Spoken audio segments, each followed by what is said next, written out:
Aujourd'hui, à la préfecture de Lyon, plus de 500 dirigeants d'avenir se réunissent pour le deuxième Parlement régional des entrepreneurs d'avenir.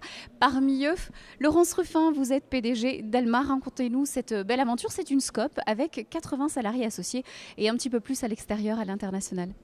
Bonjour, Laurence Ruffin. Donc Alma, c'est une société coopérative dans plusieurs secteurs de l'informatique. Donc ça va de l'édition de logiciels au service informatique.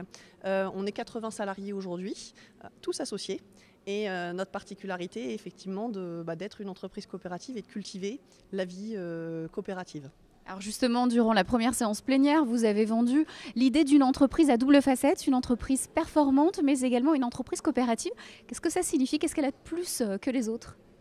Alors, l'objectif en tout cas d'Alma, le projet d'Alma, c'est d'être une entreprise compétente, performante sur ses marchés et d'être une entreprise coopérative, c'est-à-dire d'associer les salariés tout au long de la vie de l'entreprise. Alors, tous les salariés chez nous sont associés, donc les 80 salariés sont associés.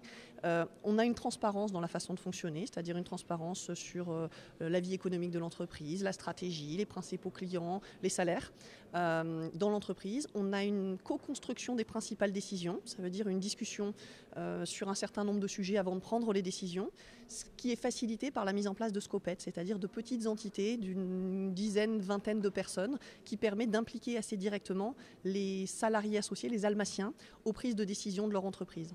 Et bien évidemment, on a le résultat qui est réparti aux salariés et associés, puisque dans une scope, chez nous, on a 50% du résultat qui revient aux salariés et 40% du résultat qui est laissé dans l'entreprise pour pérenniser la société, lui permettre de se développer, d'investir sur ses produits, d'investir à l'international. Donc la logique de l'entreprise, c'est vraiment de créer une entreprise pérenne, une entreprise qui n'a pas un objectif financier court terme, un objectif pérenne, en impliquant et en associant les salariés dans la vie de l'entreprise courante.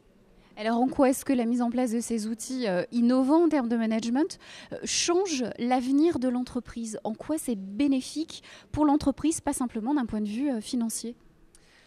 Alors, je pense que les deux sont assez intrinsèquement liés, c'est-à-dire que si on associe les salariés, on a un bien-être, on cherche en tout cas un bien-être des personnes au travail. On a forcément moins de turnover, une implication qui est plus forte. On parlait d'innovation, c'est aussi une façon, en travaillant sur la confiance, de pouvoir être source de propositions. Et c'est un cercle vertueux qui s'installe, mais aussi pour les clients, puisque les clients vont avoir un lien dans la durée avec les mêmes interlocuteurs. Donc je crois beaucoup au cercle vertueux de l'entreprise qui met vraiment en avant les salariés associés dans l'entreprise et qui permet d'avoir une entreprise qui gagne de l'argent et qui se pérennise. Alors pourquoi être venue aujourd'hui à ce Parlement? Vous êtes actrice tout d'abord en étant partie prenante dans les tables rondes, mais en tant que spectatrice, auditrice, qu'est-ce que vous allez glaner comme idée? Qu'est-ce que vous attendez concrètement de ce Parlement? Ce que je trouve intéressant, c'est d'avoir une vision de l'entreprise qui ne soit pas seulement une vision, par exemple l'introduction sur la richesse, le fait que d'habitude on ait une vision de l'entreprise qui s'arrête au chiffre d'affaires et au résultat, à la rentabilité de l'entreprise. C'est l'idée que l'innovation est de toute façon nécessaire dans une entreprise et assez partagée.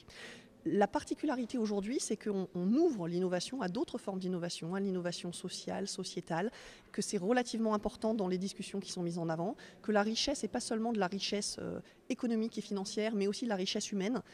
Et je trouve que c'est intéressant d'avoir cet angle de vue sur l'entreprise. Et puis, c'est une façon aussi pour moi de bénéficier d'autres mises en place dans l'entreprise, d'autres visions, des idées de ce qui peut se faire dans d'autres entreprises sur ces sujets.